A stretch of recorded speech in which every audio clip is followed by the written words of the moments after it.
మీ అందమైన ప్రయాణం ప్రారంభించండి. 49 మీ తల్లిదండ్రులు కావాలనే కలలను సాకారం చేయడానికి సహాయపడుతుంది.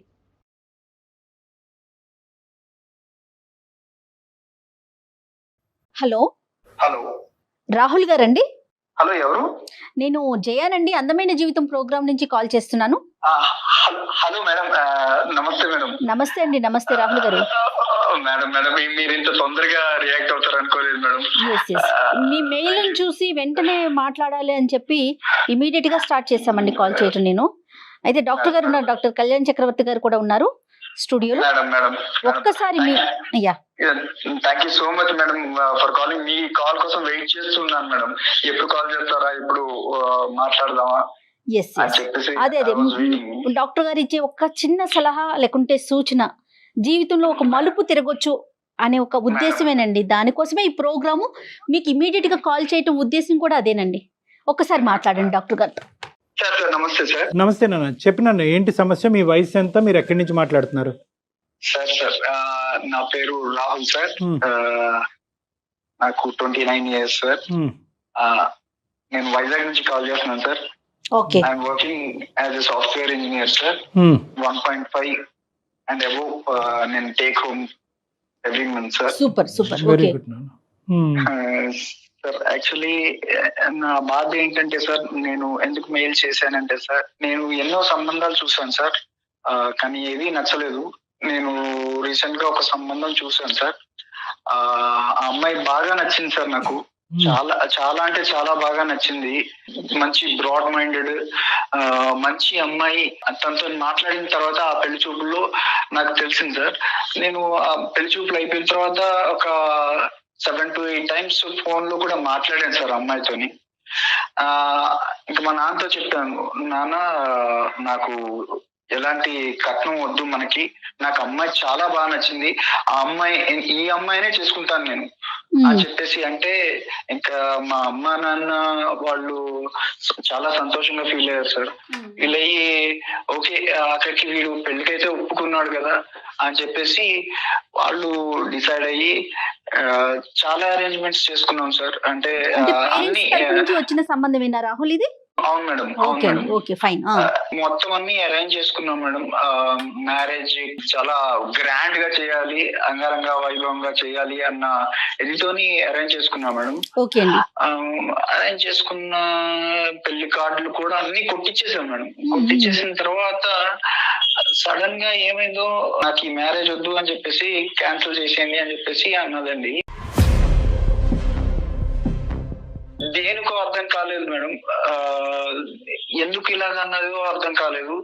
ఇంకా వాళ్ళ నాన్నగారిని అడిగాను, అంకుల్ ప్రాబ్లం ఏంటి, అసలు కాజ్ ఏంటి, నా వల్ల ఏమైనా తప్పు జరిగిందా, నేనేమైనా తప్పు చేశానా, నేను తనతోని మాట్లాడిన 7-8 సార్లు కూడా ఫోన్ లో పద్ధతిగానే మాట్లాడాను.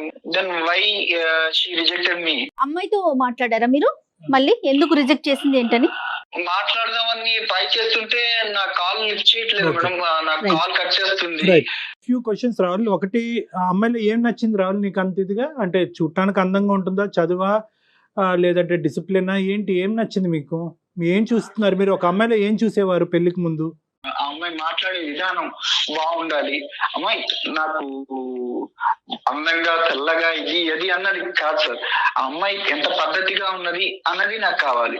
దానికోసమని ఆ అమ్మాయి పెళ్లి చూపుల్లో ఎంత పద్ధతిగా ఉందో, ఎంత పద్ధతిగా మాట్లాడిందో, ఆ డిసిప్లిన్ అదంతా చూసి కూడా నాకు చాలా బాగా నచ్చేసింది సార్. ఇప్పుడు మీరు మాకు చేయడానికి కారణం ఏంటి నాన్న? Why did you call us?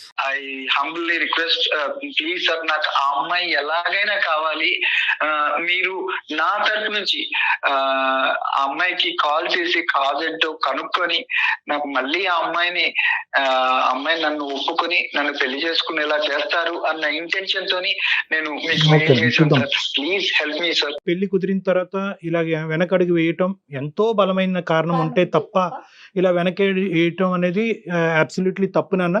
అది నెంబర్ 1. ఫస్ట్ మనం కారణం కనుక్కోవాలి. నెంబర్ 2 మోస్ట్ ఇంపార్టెంట్ ఏంటంటే కలుస్తారా లేదా అనేటటువంటిది మా చేతుల్లో ఉండదు. ఓకే. మేము మాట్లాడతాం, కారణం కనుక్కుంటాం. దాన్ని బట్టి ఒక కౌన్సెలింగ్ అనేటటువంటి చేద్దాము. అవుతుందా లేదా అనేటటువంటిది మనం పరిస్థితి బట్టి ఆలోచిద్దాం. ఈ మధ్యలో మీరు ఎప్పుడు కలవలేదండి డైరెక్ట్ గా? అంటే బట్టలు కొనడానికి పెళ్లి పనుల మీద ఎక్కడైనా మధ్యలో కలిసారా రాహుల్ ఒక్కసారైనా? లేదు మేడం, అంటే ఫోన్ లో తప్ప డైరెక్ట్ గా Okay. కలవలేదు మేడం. కలుపుదాం. ఓకే. ఫోన్ నెంబర్ ఉందా నాన్న? ఉంది సార్, ఉంది సార్. ఒకసారి నాకు మెసేజ్ చేయండి, నేను తనతో కాల్ చేస్తాను. ఏమండి తన నెంబర్ మనం ఎందుకు రివీల్ చేయటం? ఎస్ డాక్టర్ గారు రాహుల్ లైన్ లో ఉన్నారండి. నేను అమ్మాయిని తీసుకుంటాను కాల్లోకి. రాహుల్ మీరు ఏం మాట్లాడకండి, ఒకసారి తనతో మాట్లాడేశాక నేను మిమ్మల్ని లైన్ లోకి తీసుకుంటాను. రైట్? సరే మేడం, సరే మేడం. ఓకే.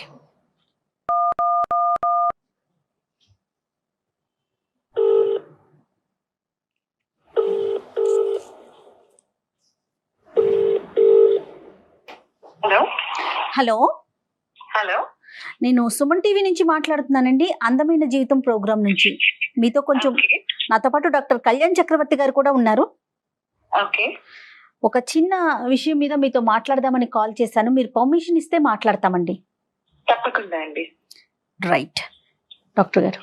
అమ్మ నందిని, సారీ అమ్మా, మీరు మాకు మీకు చెప్పకుండా మేము ఇలాగా సర్ప్రైజింగ్గా మీకు కాల్ చేయడానికి ప్రధానమైన కారణం ఒక సెన్సిటివ్ ఇష్యూ గురించి డిస్కస్ చేయడానికి. ఓకే. మాకు రాహుల్ అనే అబ్బాయి ఫోన్ చేశాడమ్మా, మెయిల్ పెట్టాడు, మెయిల్ చేశాడు. మేము కాల్ బ్యాక్ చేశాము. ఈ మధ్యన మీకు మ్యారేజ్ కుదిరిందంట, తర్వాత అనుకున్నటువంటి అనివార్య కారణాల వల్ల మ్యారేజ్ క్యాన్సిల్ చేసుకోవాల్సినటువంటి పరిస్థితి ఏర్పడిందంట. ప్రధానంగా కారణం తెలుసుకోవాలని అనుకుంటున్నాడు. పెద్దలను అడిగినా కూడా కారణం తెలియనటువంటి కారణం. అప్పటి వరకు మాట్లాడినటువంటి అమ్మాయి ఎందుకు ఇలాగా యూటర్న్ తీసుకుంది అనేది తెలుసుకోవాలని అనుకుంటున్నాడు. ఒక్కసారి మనం రాహుల్కి ఫోన్ కలుపుదాం అమ్మా, ఇఫ్ యూ డోంట్ మైండ్. ఒక విషయానికి దానికి తగినట్టుగా దానికి మంచో చెడో ఒక కారణం చెప్తే తెలిసిపోతే అవతల వ్యక్తులు కూడా కొంత కూల్ గా ఉంటారేమో అని అనిపించింది నందిని గారు. ఓకే. మీరేమంటారు చెప్పండి, పూర్తిగా మీదే నిర్ణయం అండి. నేను అతనితో మాట్లాడే ముందు కాసేపు మీతో మాట్లాడచ్చా అండి? డెఫినెట్లీ చెప్పండి. యా, అతను పెళ్లి చూపులకి రావటం, నాతో మాట్లాడటం అంతా జరిగిందండి. ఓకే.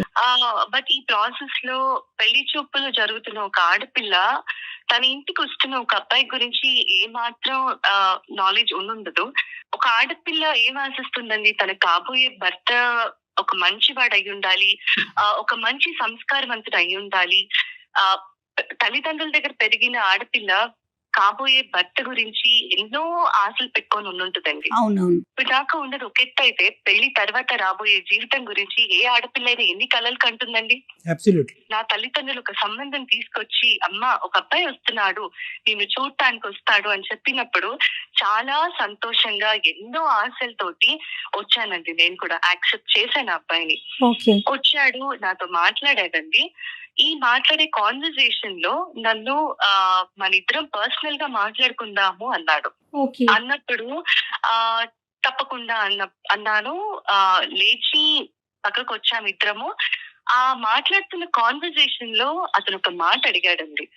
ఒక ఆడపిల్లని, అది ఇష్టపడి లేకపోతే ఖచ్చితంగా ఆ అమ్మాయిని పెళ్లి చేసుకోవాలనుకొని వచ్చిన ఒక అబ్బాయి కాబోయే ఒక భార్య అని అడగాల్సిన మాటేనా కాదా అన్నది నేను చెప్పిన తర్వాత పెద్దవాళ్ళుగా మీరే ఆలోచించండి.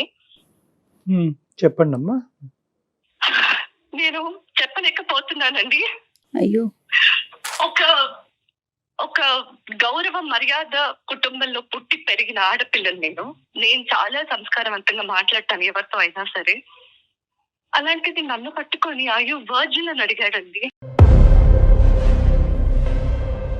ఒక భర్తగా అతను నా ఇంటికి వచ్చినప్పుడు అతన్ని నేను పెళ్లి చేసుకోబోతున్నాను అని నేను మనసులో ఫిక్స్ అయిన తర్వాత అయ్యో వర్జిన్ అని అడిగిన ఆ ప్రశ్నకి ఒక ఆడపిల్ల ఎలా రియాక్ట్ అవ్వాలండి?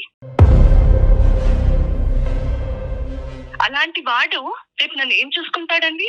రేపు నేను పాలవాడితో మాట్లాడినా, పేపర్ వాడితో మాట్లాడినా అనుమానిస్తాడు కదా. అలాంటి వాడిని నేను ఎలా పెళ్లి చేసుకోవాలి? తన ఫ్రెండ్స్ వల్ల అయ్యి ఉండొచ్చు, లేదంటే తను పెరిగిన బ్యాక్గ్రౌండ్ అయ్యి ఉండొచ్చు. మేబీ ఇది ట్రెండ్ ఏమో ఈ మధ్య జనాలు ఇలా అడగటాలు, కాబట్టి వాళ్ళు క్యాజువల్ గా అడిగాడేమో అని కూడా అనుకున్నానండి కొద్ది రోజులు నేను. టైం కూడా తీసుకున్నాను. అందుకే ఈ ఒక్క మాట అడిగిన దానివల్ల నేను ఇంత మనసు చంపుకొని ఈ సంబంధానికి ఒప్పుకోవాలా? నాకేమంత అవసరం? లోపల నేను ఎంత కృషించిపోయానో నాకు తెలిసింది.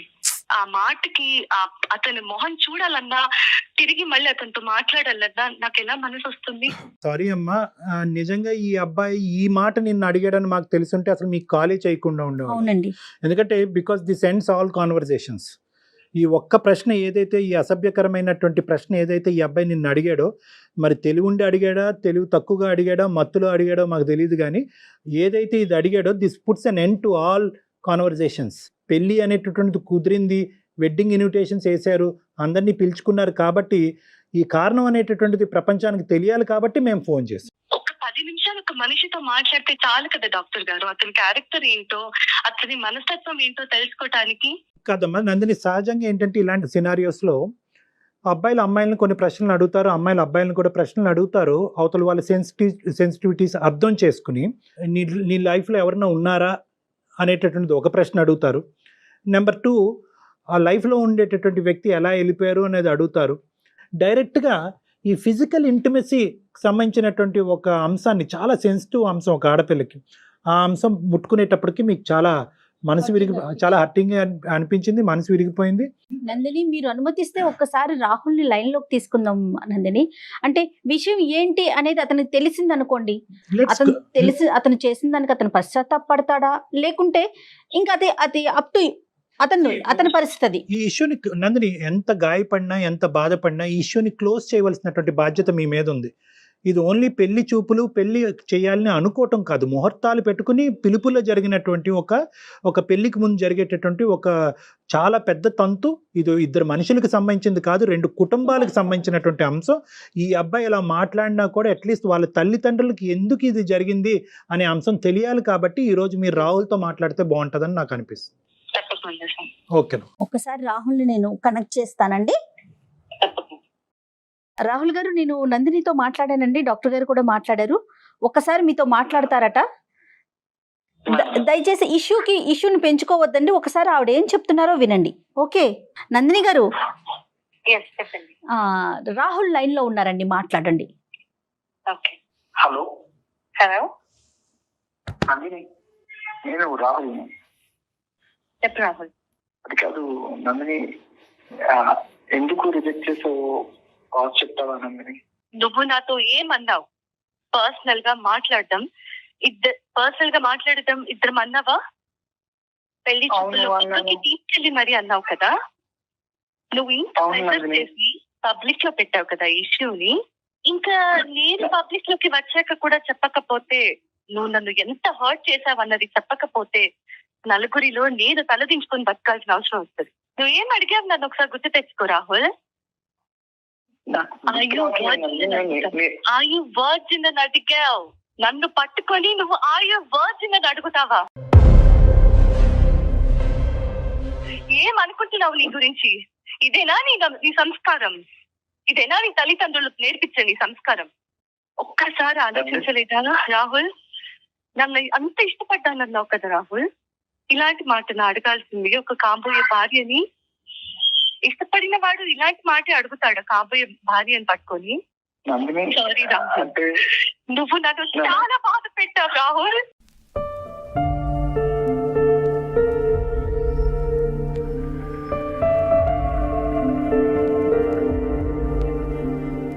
నేను ఎంతో పెయిన్ తీసుకున్నాను రాహుల్. నేను ఎప్పటికీ క్షమించుకోలేను. నేను ఈ మాట నీతో నాకు నీతో మాట్లాడటం ఇష్టం లేకపోయినా బయట పెట్టాల్సిన అవసరం వచ్చింది కాబట్టి, ఇక మీదటైనా ఇంకొకరితో మాట్లాడే ముందు కనీసం ఆలోచించి మాట్లాడతావని మాత్రమే చెప్తున్నాను రాహుల్. నందిని, నేను నిన్ను కావాలని అడగలేదు నందిని, అదేదో బై మిస్టేక్ గా. రాహుల్, ఒక్కటే ఆలోచించుకో, అది ఆడపిల్ల అయినా మగపిల్లాడైనా సరే, ఒక మనిషితో మాట్లాడేటప్పుడు అది ఫ్రెండ్ అవ్వని, భార్య అవ్వని, తల్లి అవ్వని, చెల్లెలవ్వని, ఒక ఆడపిల్లతో మాట్లాడే ముందు నోట్లోంచి ఒక్కో పదం బయటకు వచ్చేటప్పుడు 1కి 10 సార్లు ఆలోచించి మాట్లాడాలి రాహుల్. నువ్వు నన్ను ఇష్టపడ్డానంటే నా ఇంటికి నా తల్లిదండ్రులు నీ ఫ్యామిలీ అందరినీ పెళ్లి చూపులకి పిలిచారు. నీ గురించి నీ పేరెంట్స్ గురించి నాకు చెప్పి ఈ పెళ్లి చూపులు జరుగుతున్నాయి అని నన్ను కూర్చోపెట్టినప్పుడు ఒక ఆడపిల్లగా నా కాబోయే భర్తను నేను చూసుకుంటున్నానని ఎంతో ఆశతో నేను వచ్చి కూర్చుంటే పక్కకు పిలిచి అయ్యో వర్జిన్ అని అడుగుతావా? నన్ను చెక్ చేస్తావా నువ్వు? నన్ను అనుమానిస్తున్నావా నువ్వు? గ్రేట్ రాహుల్. ఇదే ప్రశ్న నేను నిన్ను అడుగున్నా, లేదా నేనే నిన్ను టెస్ట్ చేసుకోమని చెప్పుంటే నువ్వు మొహం ఎక్కడ పెట్టుకునేవాడి రాహుల్? నేను నీ స్థానంలో ఉండి ఇదే ప్రశ్న నా నోట్ నుంచి నిన్ను అడుగుంటే నువ్వు నన్ను క్షమిస్తావా? అదొకటే గుర్తుపెట్టుకో రాహుల్, నువ్వు అడిగింది తప్పు. ఇంకెప్పుడు నాతో మాట్లాడాలని కానీ నన్ను కలవాలని కానీ ప్రయత్నించకు. నందిని ప్లీజ్ నందిని, నువ్వు అలా కనుక, నువ్వు అంటే చాలా ఇష్టం నందిని. చాలా ఇష్టం అయితేనే ఇలాంటి ప్రశ్న అడుగుతావా రాహుల్? నందిని బై మిస్టేక్ ఏదో అలా జరిగిపోయింది నందిని, అలా అడిగేసాను. కానీ నాకు నువ్వంటే చాలా ఇష్టం నందిని. నువ్వు నేను పెళ్లి చేసుకుంటే నిన్నే చేసుకుంటాను నందిని. Please Nandini, sorry Nandini. రాహుల్ నీది చాలా గొప్ప సంస్కారం. ఇలాంటి సంస్కారహీనులు నాకు అనవసరం రాహుల్. నేను ఆల్రెడీ నిర్ణయం తీసుకున్నాను రాహుల్. కాబట్టి దయచేసి ఇంకోసారి ఈ టాపిక్ ఇంకా నా దగ్గరికి తీసుకురావద్దు. పెద్దవాళ్ళగా వాళ్ళు ఏం చేయాలో చేస్తారు.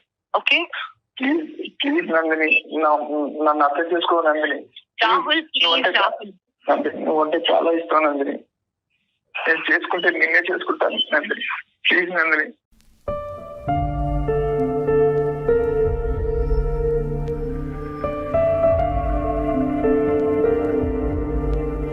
నందిని మాట్లాడు నందిని.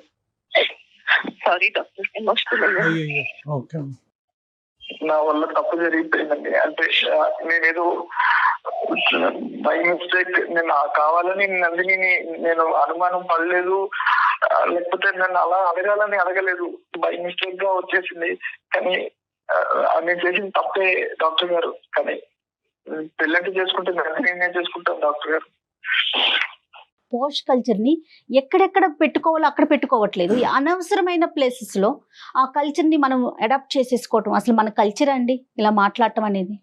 రాహుల్, ఇప్పుడు ఏదో చేసేసేయండి, ఆ అమ్మాయిని నన్ను కలిపేయండి, this is not the issue ఇక్కడ. రాహుల్, ఒక మాట అనే ముందు మీ మదర్తో కానీ మీ సిస్టర్తో కానీ ఎంత పద్ధతిగా మాట్లాడతావో అదే పద్ధతితో కాబోయేటటువంటి భార్యని తన సెన్సిటివిటీస్ ఆలోచించి మాట్లాడటం అనేది చాలా ఇంపార్టెంట్. ఈరోజు బహుశా నందిని అక్కడ ఉంది కాబట్టి కొంతమంది అమ్మాయిలు ఉంటారు, వాళ్ళు ఇంకో పద్ధతిలో అర్థం చేసుకుంటారు. ఓకే, నా క్యారెక్టర్ గురించి అడుగుతున్నాడు కాబట్టి నీ క్యారెక్టర్ ఏంటి అని అడగచ్చు. కానీ నందిని ఆ స్థాయి అమ్మాయి కాదు. ఆ అమ్మాయి యొక్క సెన్సిటివిటీస్ నువ్వు అర్థం చేసుకోవాల్సినటువంటి అవసరం ఉంది, నెంబర్ 1. నెంబర్ 2 ఏంటంటే, ఈరోజు ఒక మాటే కదండి, మాటను నేను వెనక్కి తీసేసుకుంటాను, నన్ను క్షమించండి అన్ను అనేటటువంటి పద్ధతి ఏదైతే ఉందో అన్యాక్సెప్టబుల్ టు నందిని. మీరు చేయాల్సిందంతా చేసేశారు, అడగకూడని ప్రశ్నలు అడిగేశారు, మళ్ళీ తనే కావాలంటే ఎలా సాధ్యమవుతుంది? ఆ అమ్మాయి ఈరోజు పబ్లిక్లోకి వెళ్ళి ఈరోజు నేను ఈ అబ్బాయిని వదిలేయటానికి ఈ అబ్బాయి నోట్లోంచి ఈ మాట వచ్చింది అనేటటువంటి మాట ఆ అమ్మాయి బయటికి చెప్పలేదు. మేము అడగ్గా ఈరోజు మాకు చెప్పింది, బాధపడుతూ ఏడుస్తూ. ఎందుకు? నీ క్యారెక్టర్ని కూడా అక్కడ కాపాడేటటువంటి ప్రయత్నం ఆ అమ్మాయి చేస్తుంది. నీ నోట్లోంచి ఇలాంటి మాటలు ఊడి పడతాయి అనేటటువంటిది అంశం సమాజంలోకి వెళ్తే కనుక నువ్వు చూస్ చేసుకోవటం కాదు, అమ్మాయిలు నిన్ను చూస్ చేసుకోరు. ఒక కఠినమైనటువంటి నిర్ణయం తీసుకుంది అని భావించద్దు. ఎంత కఠినంగా ఆ అమ్మాయి మనసు గాయపడింది అన్నది ఆలోచించాలి. మీరు ఆ అమ్మాయి స్థానంలో నిలబడి పెళ్లి కొడుకు తరపున పెళ్లి కూతురు వాళ్ళు, పెళ్లి కూతురు తరపున పెళ్లి కొడుకు వాళ్ళు, ఎలా పేరెంట్స్ పెద్దవాళ్ళు వాళ్ళకి తెలియకుండా వీళ్ళు ఏంటి అనేది ఎంక్వైరీ చేస్తారు, కానీ డైరెక్ట్ గా అడిగేస్తారా ఎవరైనా? నీకు నచ్చినటువంటి అమ్మాయి అని 1కి 10 సార్లు అన్నావు, అక్కడ నువ్వు ఆటోమేటిక్ గా ఏమనుకున్నావు అంటే కనుక నీకు నచ్చింది కాబట్టి ఆ అమ్మాయికి నువ్వు ఆటోమేటిక్ గా నచ్చేసావు అనేటటువంటి అహంకార భావంతో నీ మనసు లోపల ఉండేటటువంటి ఒక ఖచ్చితమైనటువంటి భావం. సో అది ఊరికనే నువ్వు అనలేదు నాన్న, ఊరికనే నోరు జారటం కాదు. నీకేంటంటే ఇంత చక్కటి అమ్మాయి, ఇంత అందమైనటువంటి అమ్మాయి బహుశా నాకు కాకుండా వేరే వాళ్ళతో ఏమన్నా ఒక స్నేహపూరితంగా ఉందా అనేటటువంటి ఒక ఆలోచన నేను లోపల పిండేయటం వల్ల పెళ్లికి ముందు ఈ టోన్తో వచ్చింది, పెళ్లి తర్వాత ఏ టోన్తో ఏ యాక్షన్తో వస్తుంది అనేటటువంటి ఆలోచనతో ఆ అమ్మాయి ముందు జాగ్రత్త చర్యగా బయటపడింది. 4 రోజుల ముందు క్యాన్సిల్ చేసుకుంది తను. ఒక పెళ్లి కుదిరిన తర్వాత ఈ సంఘటన జరిగింది అన్నది ఒక్కటే ఒక ప్రధానమైనటువంటి బాధ. రెండోది ఏంటంటే ఇక్కడ కేవలం మాట అన్న నువ్వు ఒక్కడవే కాదు, నీ కుటుంబ సభ్యులందరూ కూడా సమాధానం చెప్పుకుని బాధపడేటటువంటి పరిస్థితి వస్తుంది. రేపొద్దున ఇంకో సంబంధం వచ్చినా కూడా అది ఎటువంటి పరిస్థితుల్లో ఎలాంటి సంబంధం వస్తుంది అనేటటువంటి ప్రశ్న అందరి మనసులో ఉంటుంది. మాకు సారీ ఎందుకు నాన్న? నీ జీవితానికి నువ్వు సారీ చెప్పుకోవాలి, నీ జీవితానికి నువ్వు చేసుకున్న పనికి నువ్వు సారీ చెప్పుకోవాలి. Anyway whatever it is, you have learned a lesson. ఒక అమ్మాయి యొక్క సున్నితమైన మనస్తత్వం గురించి నేర్చుకున్నావు. Move on and try to see another girl. మళ్ళీ ఇంకో అమ్మాయిని చూడండి, పెళ్లి చూపులు కానివ్వండి. మీరు మంచి పొజిషన్లో ఉన్నారు, మీ మనస్తత్వం మనసు కూడా మంచిదే అని నాకు అనిపిస్తుంది. You go head and try to see for better alliances నాన్న. అండ్ వన్ మోర్ థింగ్ ఏంటంటే ప్రతి అమ్మాయికి కూడా మనసు ఉంటుందండి, మాట్లాడేటప్పుడు చాలా జాగ్రత్తగా మాట్లాడండి. Madam sorry madam, extremely sorry. కానీ ఈ ఇష్యూని ఇంతటితో వదిలేసేయండి రాహుల్. అమ్మాయి అంటే నాకు ఇంకా వద్దండి. ఇష్టపడ్డారు, అభిమానించారు, భార్య కింద చేసుకోవాలి అని అనుకున్నారు. ఒక పొరపాటు పనుల వల్ల ఆ ఇష్టం కాస్త ఇప్పుడు దూరం అయింది, అంతే. ఇంక అక్కడితో వదిలేసేయండి. ఇంకా నాకు ఇష్టం, ఇందాక అమ్మాయి ఒక వార్నింగ్ ఇచ్చింది మీకు, ఇంక ఇక్కడితో వదిలేసాయి. నాకు కమ్యూనికేట్ చేయటం కానీ, సంప్రదించటం కానీ, నెగోషియేట్ చేయటం కానీ చెయ్యొద్దు. ఆ మాటకి నా మనసు గాయపడింది, దీన్ని ఇక్కడితో వదిలేసాయి అని చెప్పింది కాబట్టి అట్లీస్ట్ ఈ మాట కన్నా ఆ అమ్మాయి గౌరవం ఇవ్వండి, రెస్పెక్ట్ ఇవ్వండి. Sir I am seriously apologize sir. Okay ఈ ఇష్యూ ఇంతటితో వదిలేసేయండి Rahul. Okay, console yourself Rahul, console yourself. మిమ్మల్ని మీరు కంట్రోల్ చేసుకోండి, మూవ్ ఫార్వర్డ్ ఇన్ లైఫ్. ఇలాంటి సంఘటనలు జరుగుతూనే ఉంటాయి జీవితంలో. మళ్ళీ బెటర్ అవకాశాలు, బెటర్ ఆపర్చునిటీస్ రావాలి అని కోరుకోవాలి. వచ్చినప్పుడు మాత్రం కొద్ది జాగ్రత్తగా వ్యవహరించాలన్నది మాత్రం గుర్తుపెట్టుకోండి. రైట్ రాహుల్. నందిని ఉన్నారా మీరు లైన్ లో? తను కట్ చేసేసింది, తనకి ఇంకా మాట్లాడటం ప్రొలాంగ్ చేయడం నచ్చట్లేదు. రూల్ అవుట్ అయిపోయింది. ఆ విషయం మనం అమ్మాయిని కూడా రిక్వెస్ట్ చేయకూడదు, కన్విన్స్ చేయాలని ట్రై చేయకూడదు. అది మన ఇది కాదు. ఎందుకంటే ఇంకోటి ఏదో జరిగి హర్ట్ అవుతే అది వేరే విషయం. ఏదో కట్న కానుకలో పెళ్లి చేసేటటువంటి విధానాలు, పద్ధతుల గురించి అంటే అది వేరే విషయం. నీ క్యారెక్టర్ లో ప్యూరిటీ ఉందా అని ఒక అడిగేటప్పటికి ఇంకా దానికి మించినటువంటి అస్సలు లేదండి. మంచి నిర్ణయం తీసుకుందనే అనుకోవాలేమో నిజం చెప్పాలి అంటే. రైట్, ఇతను కూడా ఆలోచనలో పడినట్లుగా అనిపిస్తుంది. రైట్ అండి, థ్యాంక్ యూ అండి, నమస్తే. అందమైన జీవితం సమర్పిస్తున్న వారు 49. 49 అంటే సంతోషం, 49 అంటే సంతానం.